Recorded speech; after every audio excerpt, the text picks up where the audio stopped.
Et coucou et bienvenue dans Mon Cher Cerveau, le podcast qui vous donne la notice d'utilisation de votre cerveau, cette fabuleuse machine qui contrôle tout, vos pensées, vos actions et même votre sommeil.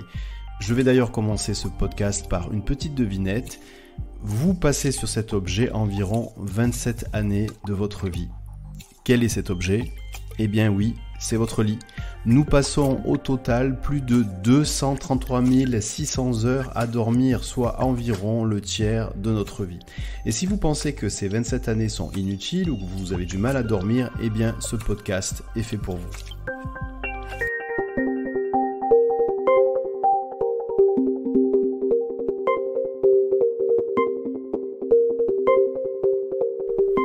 Et oui, ces 27 années à dormir sont essentielles et capitales. C'est d'ailleurs pour ça qu'elles représentent un tiers de votre vie. Qu'est-ce qui se passe lorsque vous dormez ? Eh bien, il se passe plein de choses dans votre cerveau. Votre cerveau, bien entendu, continue de fonctionner. Et c'est là, justement, que votre corps se régénère, votre cerveau assimile ce qui a été fait aussi dans la journée. Et puis, c'est là aussi où sont le siège des rêves, de la mémoire. La mémoire que vous avez, eh bien, va se consolider aussi pendant la nuit. La fatigue aussi que vous avez accumulée dans la journée va se dissiper si vous faites une bonne nuit. Donc, ce sont des processus qui sont indispensables. L'objectif de ce podcast n'est pas de comprendre comment fonctionne le cerveau pendant que vous dormez, mais surtout d'apprendre et de découvrir le chapitre de la notice d'utilisation de votre cerveau au chapitre sommeil, c'est-à-dire comment utiliser au mieux votre cerveau pour mieux dormir. Alors dans ce chapitre d'utilisation de votre cerveau, donc le chapitre sommeil, la première chose à savoir, c'est que pour bien dormir, il faut déjà apprendre à bien s'endormir et donc bien se coucher. Comment utiliser votre cerveau le plus intelligemment possible et le plus efficacement possible pour que ce dernier soit préparé au mieux au sommeil. Alors tout d'abord, il faut savoir que c'est donc votre cerveau qui va mettre en place le processus d'endormissement. Lorsque vous vous endormez, eh bien c'est le cerveau qui gère ce processus. Et pour qu'il puisse gérer ce processus, en fait, c'est un processus qui n'est pas immédiat. Votre machine cérébrale a besoin d'environ 20 minutes pour se préparer à dormir. Pourquoi ? Simplement parce qu'elle va produire une substance, un produit qui est produit directement dans votre cerveau, et ce produit-là va permettre au corps de se préparer à s'endormir. Alors ce produit s'appelle un neurotransmetteur, donc c'est quelque chose qui est fabriqué par votre cerveau, puisque votre cerveau c'est aussi une machine qui sait fabriquer des produits. Et bien ce produit qui s'appelle un neurotransmetteur, exactement son nom c'est la sérotonine, et bien c'est là, grâce à cette production de sérotonine, que votre cerveau va commencer à rentrer dans le processus d'endormissement et donc que votre corps va aussi se préparer à se détendre et ensuite à s'endormir. Alors les personnes qui ont du mal à s'endormir, eh bien, sont des personnes qui utilisent mal leur cerveau et en tout cas qui empêchent leur machine cérébrale de fabriquer cette sérotonine, indispensable pour l'endormissement. Alors quels sont les comportements qui empêchent votre machine cérébrale de produire cette sérotonine ? Il y en a plusieurs. Mais le comportement quand même dominant actuellement, c'est le fait de regarder un écran avant d'aller se coucher. Et quel que soit le type d'écran, que ce soit un téléviseur, un ordinateur, une tablette, votre téléphone. Tous ces écrans produisent un type de lumière particulier qui va aller activer votre cerveau comme s'il apportait un message. Et le message, c'est le message suivant, c'est pas le moment de produire de la sérotonine. Donc si c'est pas le moment de produire de la sérotonine, c'est pas le moment de s'endormir. Vous comprenez maintenant pourquoi le fait de regarder un écran avant de se coucher, eh bien, est un élément perturbateur de votre sommeil. Alors, comment faire justement pour régler ce problème-là ? Eh bien, c'est très simple. Il faut prendre l'habitude de 20 minutes avant, à minima, couper tous les écrans et faire autre chose que d'être devant un écran. Alors peut-être que certains d'entre vous doivent se dire, ben non, justement, moi, c'est en étant devant la télévision plusieurs heures que j'arrive à m'endormir. Ça, ce n'est pas de l'endormissement, c'est de l'épuisement. C'est deux choses différentes. C'est s'endormir en étant épuisé, ce n'est pas s'endormir avec un processus, on va dire, normal. Et donc, ça va aussi conditionner la qualité de votre sommeil. Donc, la première des conclusions, c'est que évitez tous les écrans au moins 20 minutes avant d'aller vous coucher. Ça, c'est la première chose. La deuxième chose, c'est de soigner la qualité de la lumière que vous allez avoir dans votre chambre avant de vous endormir. Une lumière qui doit être douce, qui vous donne envie progressivement de vous endormir. C'est vraiment capital. Un autre comportement qui peut perturber votre machine cérébrale pour l'endormissement, c'est d'aller faire du sport juste avant d'aller vous coucher. Quelqu'un qui va courir, par exemple, faire un sport vraiment intensif, eh bien, va donner, bien sûr, comme signal à son cerveau, bien entendu, c'est pas le moment de dormir. Et donc, n'espérez pas vous endormir après avoir couru pendant 30 minutes, prendre votre douche et aller vous coucher directement, ça va être beaucoup plus compliqué. Votre cerveau va avoir besoin d'un certain temps de récupération pour ensuite fabriquer de la sérotonine. Alors voilà, maintenant que vous savez comment bien vous endormir, il va falloir maintenant aussi apprendre à bien vous réveiller. Bien vous réveiller, ça fait partie aussi d'un sommeil équilibré et de qualité. Et aujourd'hui, malheureusement, eh bien, on utilise très mal notre machine cérébrale pour se réveiller. Pourquoi ? Simplement parce que de la même façon que votre machine cérébrale a besoin d'un certain temps pour s'endormir, elle a aussi besoin d'un certain temps pour se réveiller, environ 20 minutes. Du coup, qu'est-ce qui se passe aujourd'hui ? Beaucoup de personnes se réveillent avec soit un réveil qui hurle directement, soit avec un téléphone, avec une alarme. Et ce qui se passe, c'est qu'on force notre machine cérébrale à se réveiller instantanément alors qu'elle a besoin de 20 minutes pour aussi lancer ce processus qui consiste à progressivement se réveiller. Pourquoi cette machine fonctionne comme ça ? Bien simplement parce que c'est inscrit dans sa mémoire, c'est inscrit dans ses gènes depuis des millions d'années. Que faisaient nos ancêtres pour se réveiller il y a très longtemps ? Ils utilisaient simplement la lumière du jour, le soleil qui se levait et cette lumière d'abord rouge et de plus en plus vive qui petit à petit les réveillait. Même les yeux fermés, il faut savoir qu'il y a toujours un peu de lumière qui passe au niveau des paupières et donc c'est ce signal-là qui est donné à votre cerveau pour progressivement, pendant 20 minutes, lancer ce processus de réveil. Donc aujourd'hui, ce que vous utilisez pour vous réveiller, que ce soit un téléphone ou une alarme qui se met à sonner d'un coup, contrarie le fonctionnement normal de votre machine cérébrale pour le réveil. En fait, c'est un peu comme si vous utilisiez une brosse à dents électrique pour tondre le gazon. C'est exactement la même chose. Du coup, la solution, c'est de trouver un réveil, et ça existe, à simulation d'aube.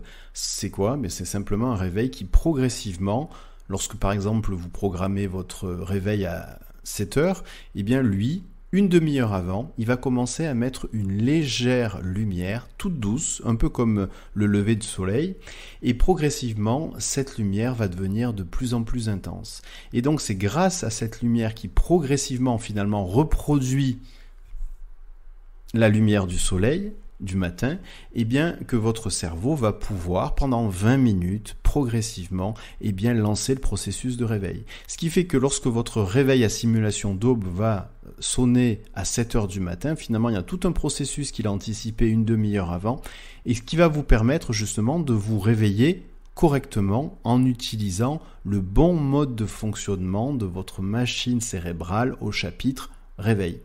Et un des tests qui est très important pour savoir si vous êtes bien réveillé, surtout si vous avez bien dormi, c'est d'évaluer votre fatigue le matin quand vous vous réveillez.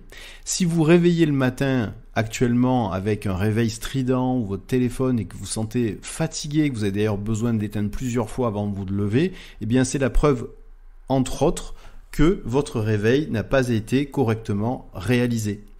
Quelque chose que vous pouvez faire aussi une fois que vous avez pris conscience que vous êtes en train de vous réveiller, plutôt que de bondir de votre lit tout de suite, prenez 1 minute, maximum 1 minute pour finalement scanner votre corps.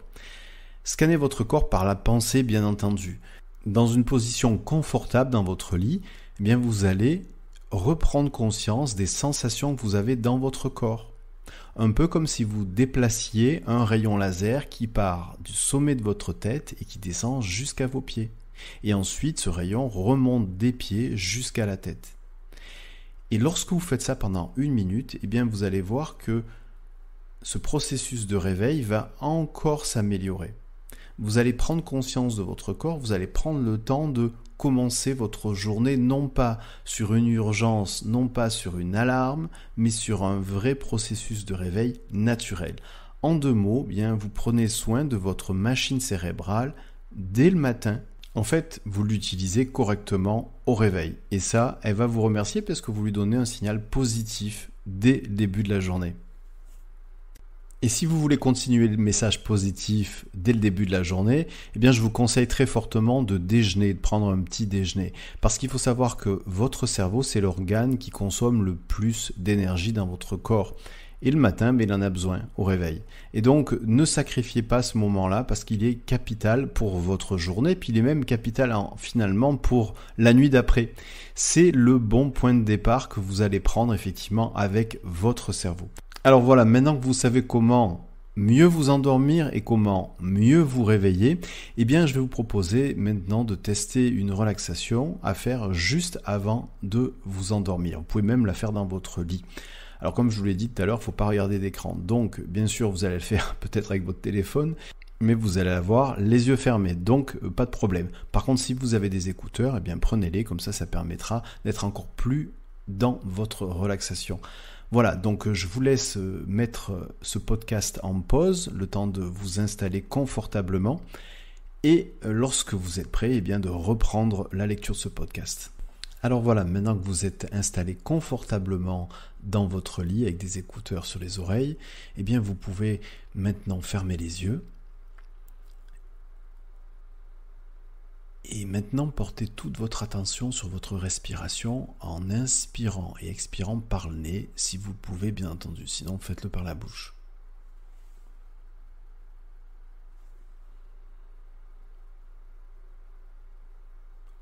Portez toute votre attention sur votre respiration, comme si à chaque inspiration, vous avez la possibilité de suivre chaque particule d'air qui passe par votre nez, va jusqu'à votre gorge et va jusqu'à vos poumons.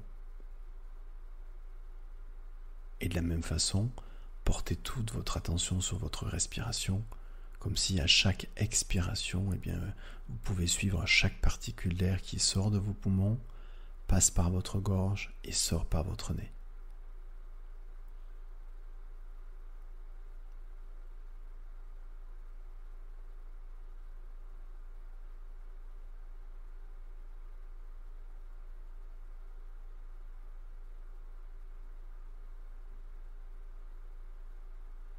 Simplement en portant toute votre attention sur votre respiration, prenez le temps d'observer, d'écouter, de ressentir ce qui vient déjà de changer à l'intérieur de vous.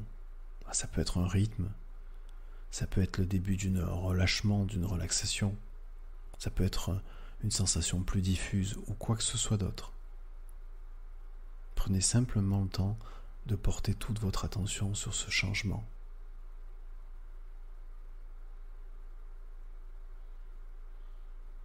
Et de la même façon, maintenant, je vais vous demander de porter toute votre attention au contact qu'il y a entre votre dos et le lit, ou alors entre votre ventre et le lit, si vous êtes allongé sur le ventre. Un peu comme si vous pouvez porter toute votre attention sur chaque point de votre corps qui est en contact avec votre lit.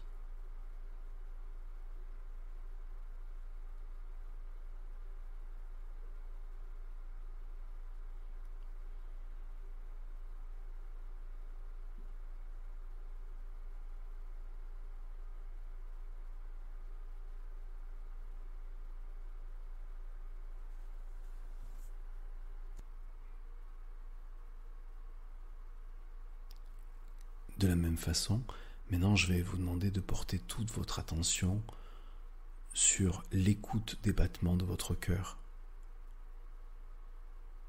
Prenez le temps de porter toute votre attention et écoutez les battements de votre cœur, là, maintenant.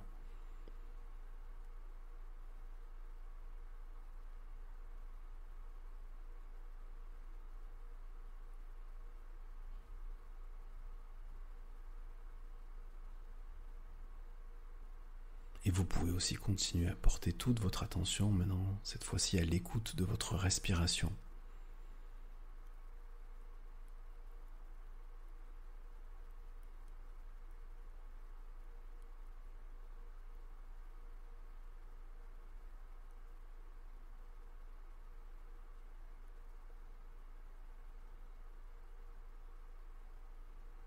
Peut-être que votre respiration a déjà changé. Peut-être qu'une partie de votre corps est déjà détendue. Et vous pouvez aller encore plus profondément dans cet état de relâchement, de relaxation.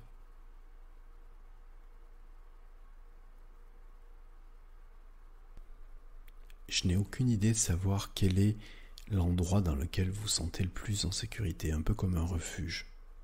Cet endroit peut être réel ou imaginaire.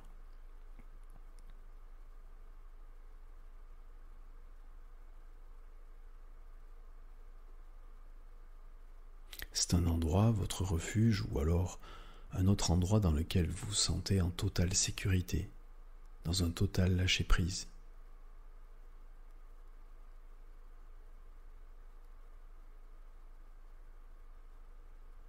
Maintenant que vous avez cet endroit, prenez le temps de vous déplacer et d'aller jusqu'à votre refuge.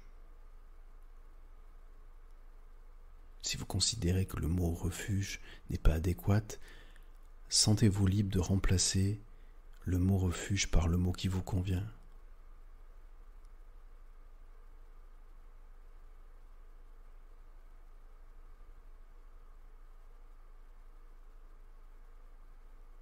Une fois que vous êtes installé dans votre refuge dans lequel vous vous sentez en totale sécurité, prenez le temps d'observer l'intérieur de votre refuge. Un peu comme si vous le découvriez pour la première fois.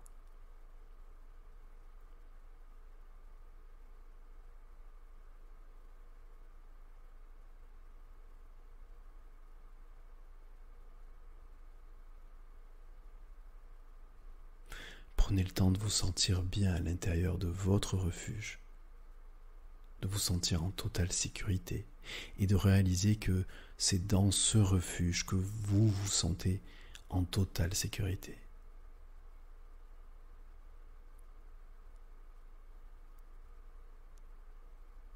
Maintenant, je vais demander à cette partie intérieure de vous-même qu'elle puisse vous aider dans votre refuge à trouver l'endroit dans lequel vous allez pouvoir vous reposer, vous allonger, vous endormir.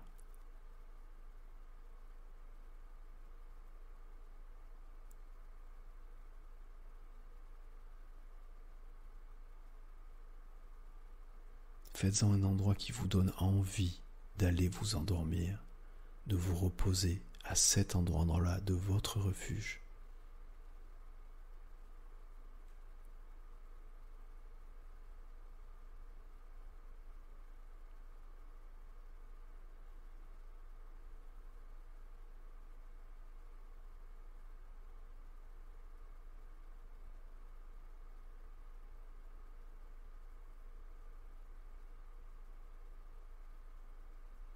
Prenez le temps d'apprécier cet instant-là,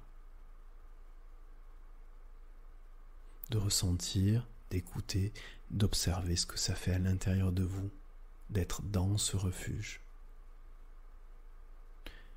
D'observer, d'écouter, de ressentir ce que ça fait aussi à l'intérieur de vous,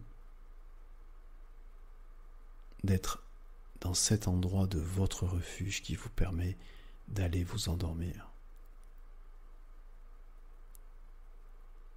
D'écouter, de ressentir, d'observer dans ce refuge et dans cet endroit qui est prévu pour aller vous endormir, ce que ça fait de vous sentir en totale sécurité dans tout votre corps.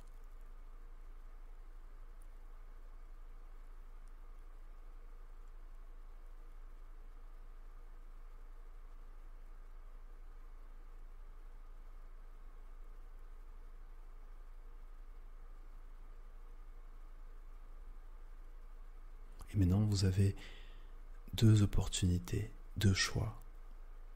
Le premier choix, c'est de continuer ce podcast pour le terminer, en sachant que de toute façon, dans quelques minutes, il sera terminé et vous aurez l'occasion de continuer ce processus, de vous remettre par la pensée dans votre refuge, de nouveau vous réinstaller et de vous endormir. C'est votre premier choix. Ou votre deuxième choix, c'est simplement de vous endormir là, maintenant, et de mettre en pause votre podcast et d'écouter la suite plus tard. Car de toute façon, le plus important, c'est d'apprécier là, maintenant, cet instant, dans votre refuge. Vous avez le choix maintenant. Alors, vous avez fait le choix de rester avec moi jusqu'à la fin du podcast et vous allez maintenant, dans quelques instants, lorsque j'aurai fini de compter jusqu'à 10, revenir ici et maintenant, en ouvrant les yeux de nouveau et en prenant conscience de là où vous êtes. Pour terminer ce podcast, mais surtout, gardez le chemin que vous venez de faire en mémoire. Gardez le chemin que vous venez de faire dans votre refuge. Gardez l'habitude de ce chemin que vous allez pouvoir suivre dorénavant ces prochains jours pour vous endormir. 10, 9, 8, 7, 6, 5, 4, 3, 2, 1, 0. Et voilà. Bienvenue de nouveau dans le podcast Mon cher cerveau sur le sommeil. Prenez le temps de vous étirer, de ouvrir les yeux, de reprendre conscience de là où vous êtes. Qu'est-ce que vous faites ? Voilà, maintenant que vous avez pris conscience de là où vous êtes, eh bien, simplement, finalement, gardez en mémoire ce que vous avez appris aujourd'hui. Aujourd'hui, vous avez appris à utiliser votre cerveau pour mieux dormir. Et vous l'avez compris, pour mieux dormir, il y a 2 choses essentielles. 1, eh bien, il faut apprendre à mieux s'endormir. C'est ce que vous venez d'apprendre à faire. Mais aussi, vous savez que pour mieux s'endormir, eh bien, il y a nécessité de ne pas donner de messages contradictoires à votre cerveau.